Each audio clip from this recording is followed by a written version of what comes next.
تمرینی من میخوام بهتون بدم برای اینکه ریزتون را بیفته و کمک میکنه هر ریتمی که تا الان یاد گرفتیم میتونیم با ریز بزنیم. خب در نظر بگیریم 4 تا ضرب اصلی داریم، 1 2 3 4. مثلا هم ما رو 4 میریم، بعد شما بعد میتونید بکنید 5، میتونید بکنید 3 6. این قابل تغییر، این هر کاری دلتون بخواد میتونید با این بکنید. اگه ذهن خلاق‌تر و وسیع‌تر داشته باشید میتونم تا هر جایی بریم. 8 16 ما تو فرهنگ ما نداریم، مثلا ریتم 16 تا این تو موسیقی ایرانی نیست. ما این 4 رو کار میکنیم که بعد میتونیم قابل تبدیل به هر کاری که داریم. خب ریتممون بر اساس سرعتی که ما میتونیم بزنیم. بالاترین سرعتی که میتونیم بزنیم چیه؟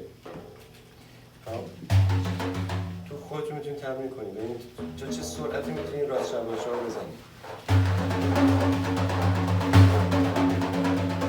برای تمرین ما اینو میزنیم طبیعتا همه میتونید بزنید.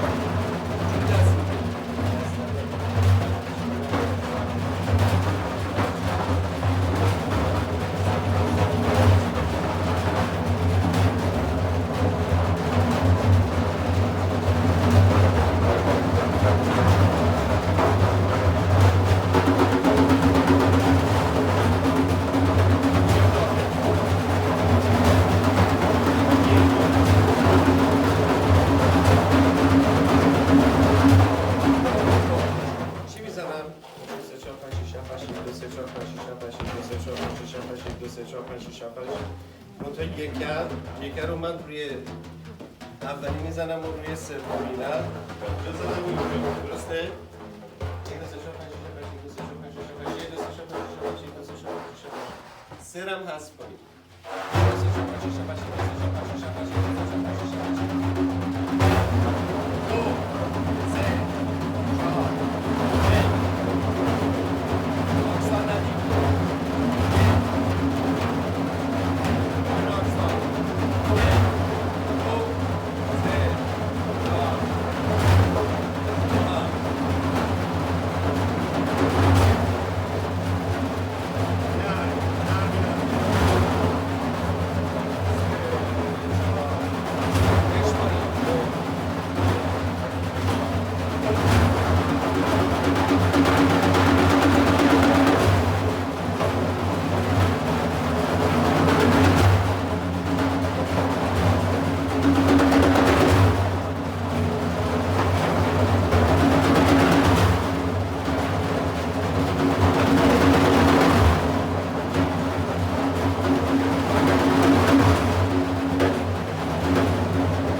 کم و زیادش کردم نه؟ گوش کنید فقط 3 4 2 3 حالا 1 3 1 2 3 4 2 3 4 حالا همش 1 2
امتحانات اگه با این لیول بزنید میشه تمرینی که ساعت ها میتونید باش حال کنید.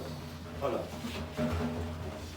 روی وی 4 تا ضربه قوی میاد رو تو گوش کنیم. 1 2 3 4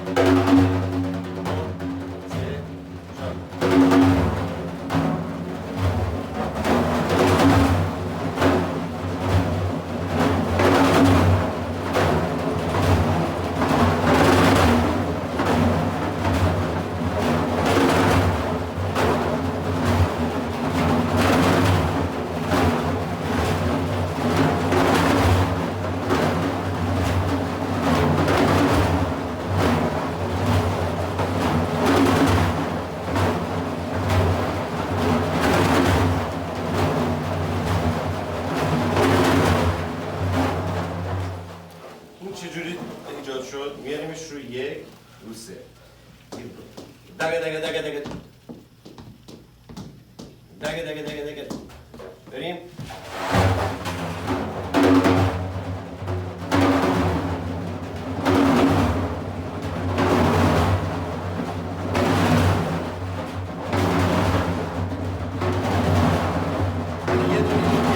بعد از پایین شروع میکنیم بریم بالا بشه.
بعد میشه 1 2 3 4 همه میزنیم ها 1 2 3 4 5 در واقع دست راستمون میره 1 و یعنی عدد فردی نه عدد زوج چه چپ چی میشه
برای جای این آکسان بزنیم، درسته؟ اومدیم رو ضرب 2 گذاشتیم.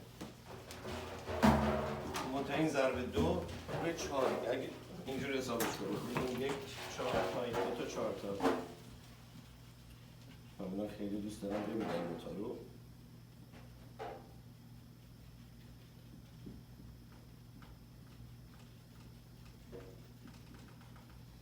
اینجا من آکسان، این علامت آکسان. خب اینجا گذاشتم رو اون تایید. حالا اینو میزنیم رو این میزنیم، اینو نمیزنیم اونو میزنیم، چی میشه؟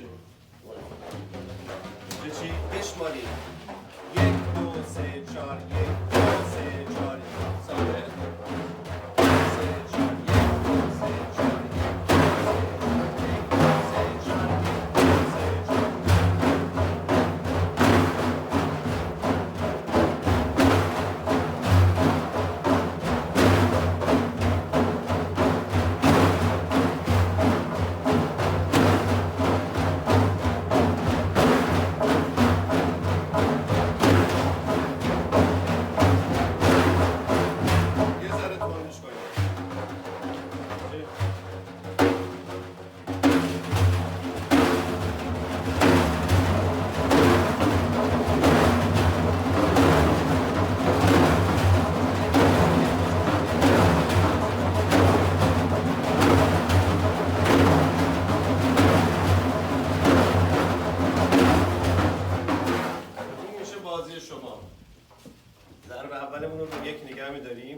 ضرب 2 رو میاریم روی 2 4 اینجا میذاریم. میشه چی؟ چی 1 2 3 4 نه؟ تغییر این آکسان توی این فرمت میتونیم بی نهایت ریتم بسازیم. حالت ریز در میاد، ریزی که شما در واقع روش ریتم میشنوید.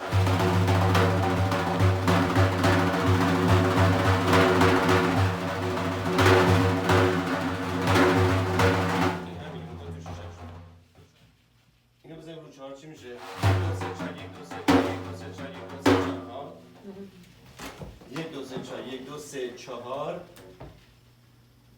این 1 2 3 4 1 2 3 4 1 2 3 4 1 2 3 4 این رو بزنیم میشه چی؟ 1 2 3 4 1 2 3 1 2 3 4 1 2 3 4 1 2 3 4 1 2 3 4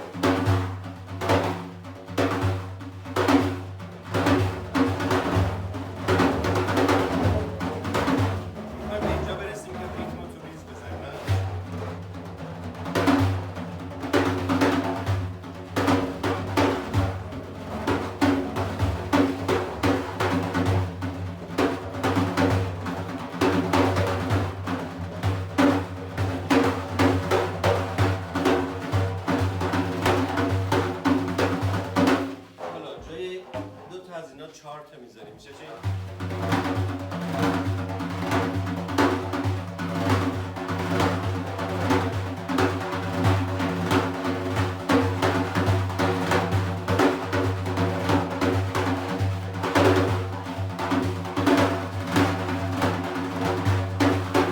این شروع ریزه در واقع دیدیم؟ با تغییر آکسان یعنی تو اینو تو خونه میتونیم انواع اقسام فرمت مختلفش رو با همین شکل تمرین کنیم. 1 2 3 4 1 2 3 4 1 2 3 4 1 2 3 4 ها 1 2 3 4 1 2 3 4 1 2 3 4 1 2 3 بعد حالا حیالاتون چی میشه؟ میشه 1 2 3 4 1 2 3 4 1 2 3 4 1 2 3 4 درسته؟ حیالا رو همه بلدین.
increase.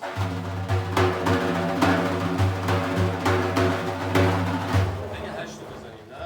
یک دو سه چهار میشه یک دو سه چهار اگه 8 بگیریم اینا رو هر کدوم 8 در بود میشه یک دو سه چهار پنج شش یک دو سه چهار دو سه چهار یک دو سه چهار یک دو سه چهار پنج شش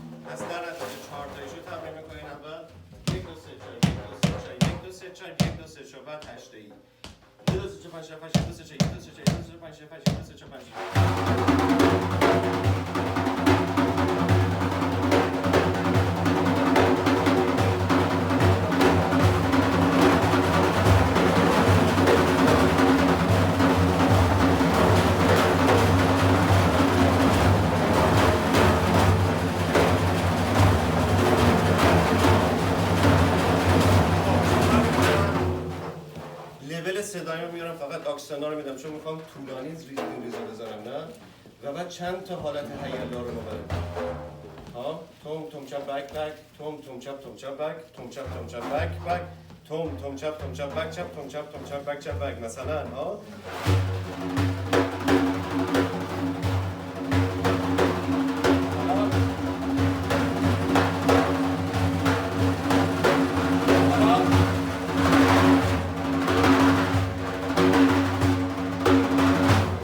بازی‌ها یک نواخت نمیشه ها لول رو میاریم پایین فقط آکسان تو حین اینکه داریم میزنیم اون درسی که بهتون دادم برای چپ آکسانا رو چپ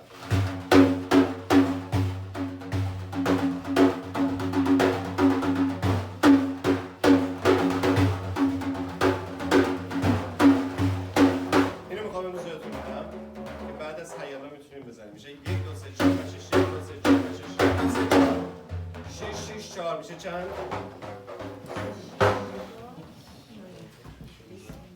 میشه در واقع همون 5 تا 1 2 3 4 5 6 1 2 3 4 5 6 1 2 3 4 توم توم چپ بک بک 1 2 3 4 5 6 1 2 3 4 5 6 1 2 3 4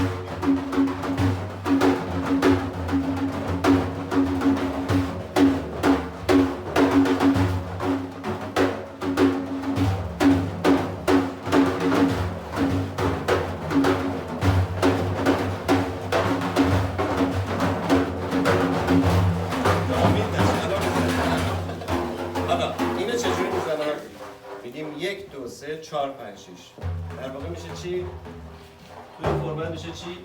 1 2 3 4 5 6 روی ضرب 1 4 این آکسا میاد یه راحت تر بگیم 1 2 3 4 5 6 تا بگیم 1 2 3 4 1 2 ها آکسانا رو با 1 2 3 1 2 3 1 2 3 1 2 3 1 2 1 2 میشه 1 2 3 4 5 6 1 2 3 4 5 6 همین رو تمرین کنیم رو 1 رو چند 1 4 1 2 3 4 5 6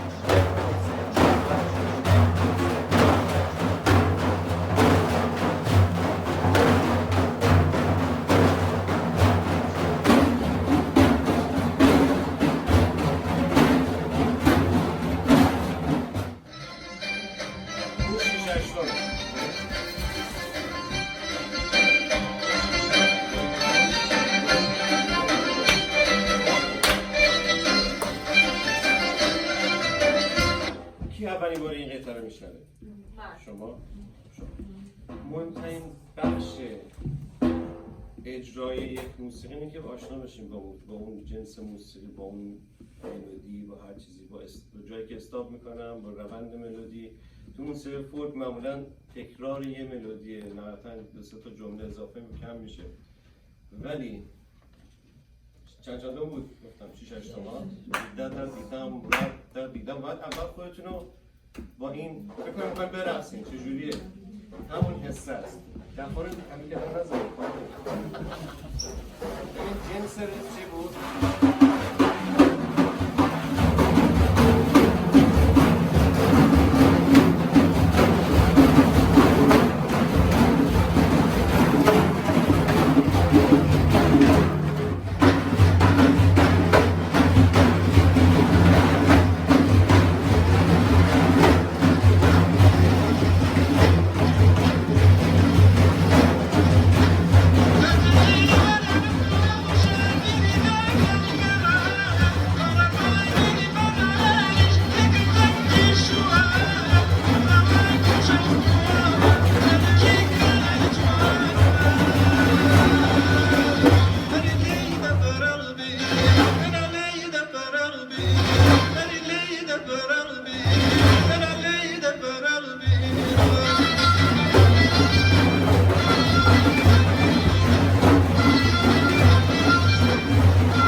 دیگه بار اول ملودی رو یاد گرفتین، تکرار شد.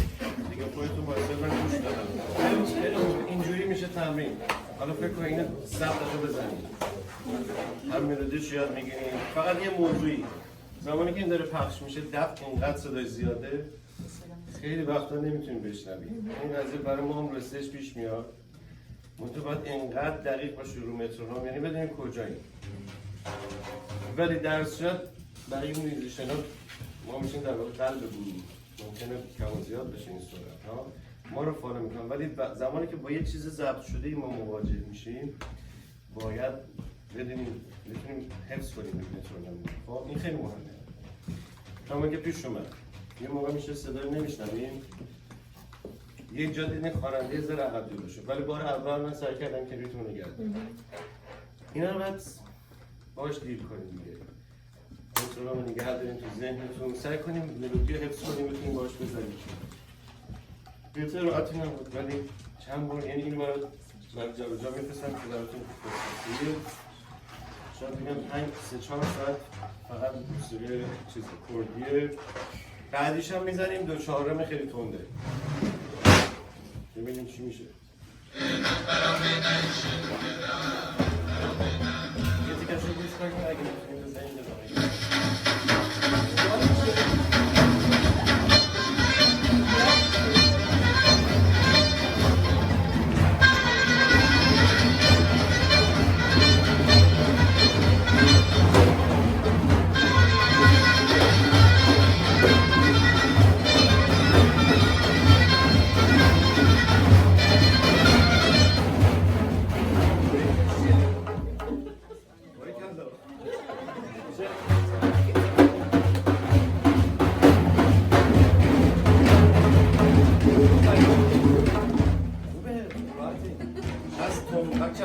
یادتونه روی تخته نمی‌شدم فرم ایمون بود با یه دونه قبلش هیچ نداشت. دام رام داده دوستان.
برای زنجیر بگم اگه یه وقت اصلا تمرین کنیم به سمت پایین که میاد زنجیر تو میخوره به سمت بالا ها یعنی این اول تمرین میکنیم بالا پایین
داریم اکسان رو توم بیاد میشه رو بک میاد میشه چی؟ شما بگوید میشه رو چپ میاد میشه چی؟ اینا فرق میکنم من گوش کن